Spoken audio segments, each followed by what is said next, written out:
welcome to another episode of Ask Master Anything.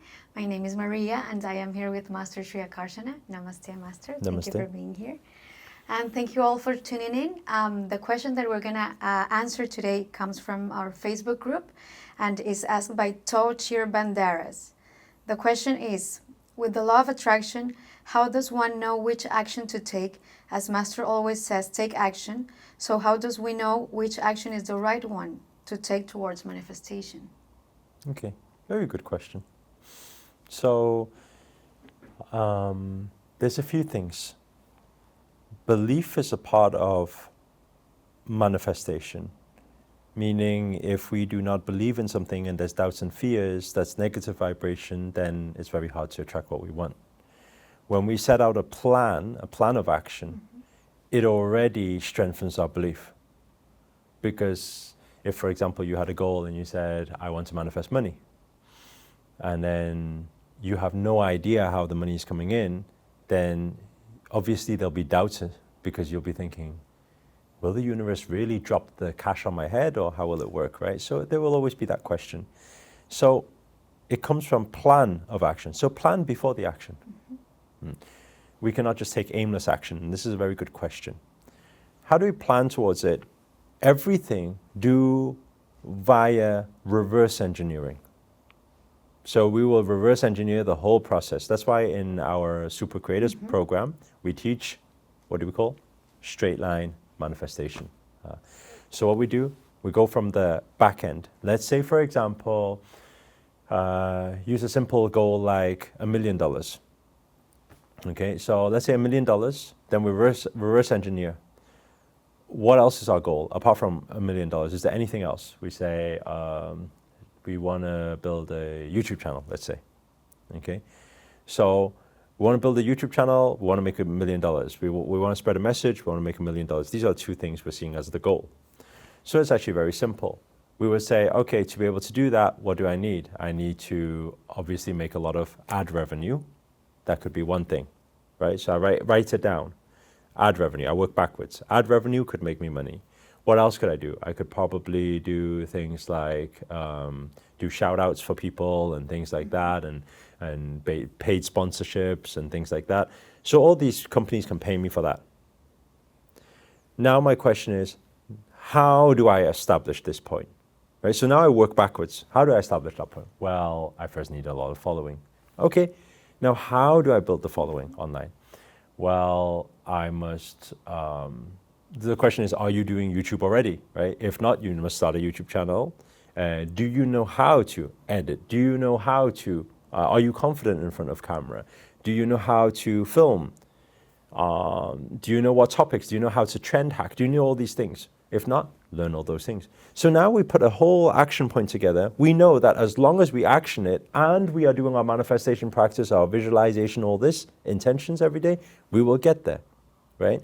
Now let's put something totally on the other side of the spectrum, like just manifesting a relationship, let's say. So in the same sense, we will reverse engineer the whole thing. So let's say, for example, we have on the other side, the goal is the girl of our dreams, okay? Or the guy of your dreams. And that's on the other side. And then now write down, what is the exact manifestation that you want? Like, what do they look like? What do they do? What is their personality like? What is it? You know, all that type of stuff. Now, once we write all of that down, now it's time to form our list in writing, who do we need to become to attract that type of person? Because we attract what we are, right? So, for example, if you want you want somebody who is very career-driven, whatever, and you're some lazy ass, then you need to think about, if you were the career-driven person, do you want to be with a lazy ass? You get what I'm saying? So, because like attracts like. It's very simple. And so, or sometimes you think, oh no, it's not all like attracts like. Sometimes, you know, the opposites attract too, right? But opposites if it's compromising. So meaning, okay, you don't have to be alike them, but can you support their vision? Right? You can be skilled in something else, but with who you are and what you do you support their vision?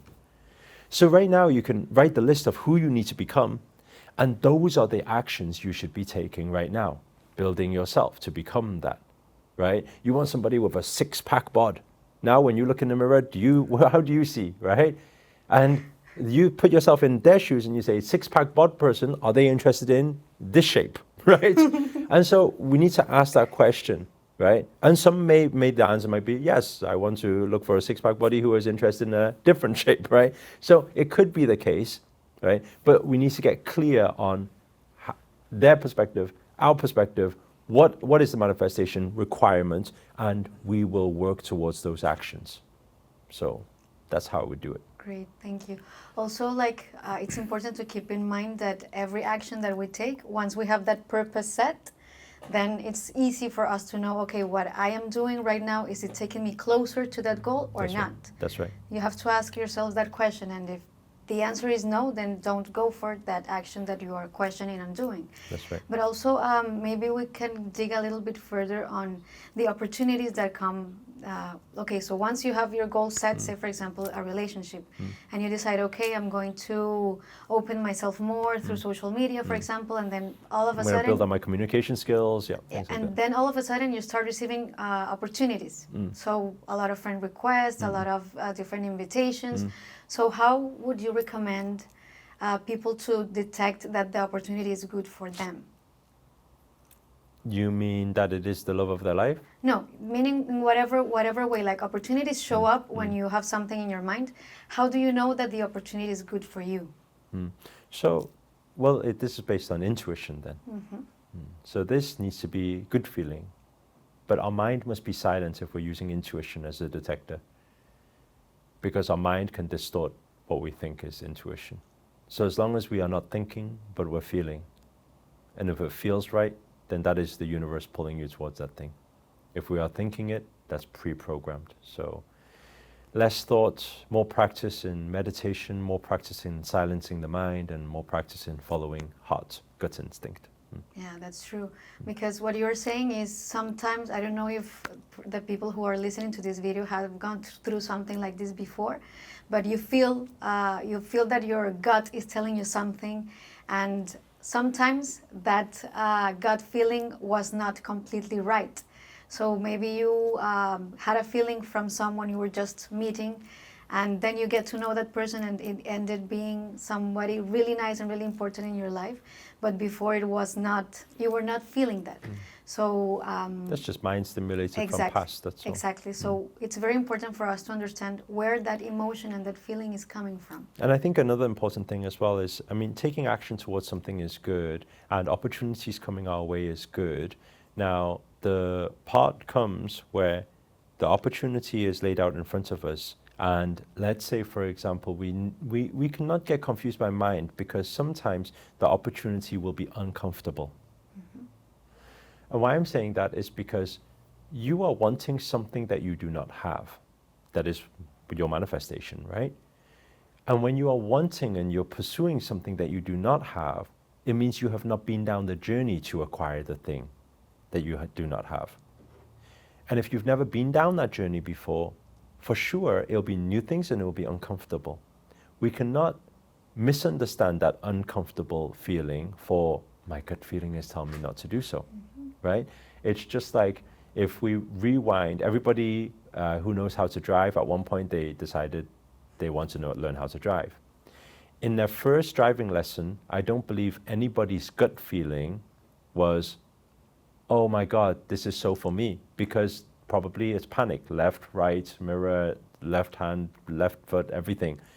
And it's confusion. So it's uncomfortable. But it's uncomfortable, but it's still the right thing. So we cannot get mixed up when sometimes we're taking some action. Let's say, for example, somebody says, my thing is to make $1 million. Then they start learning sales. They get uncomfortable with sales because they get turned down a few times. Then they're like, oh my God, my gut feelings tell me this isn't for me. No, you're backing out because you're fearful. You haven't did this before and you're uncomfortable with it. So don't get confused with that one also. Thank you. Thank you so much, Master. And thank you, everyone. I hope this video has cleared a little bit of the doubts that you were having. Of course, it's very difficult to acquire that, that knowledge of when the intuition is coming from your feelings or when it's mind stimulated. So work on that, build yourself on that. Thank you so much for tuning in. If you found this video valuable some way, Remember to hit the like button. If you have any more questions, you can always ask in the comment box below. Let us know where But you're best tuning is in. to download the app. Yes, much better to download the app, Creator Circle app. You can find it on App Store, on Google Play, and there we will be able to answer all of the questions that you have. If you haven't already, remember to subscribe to this channel and click the notification button so you don't miss any of these videos.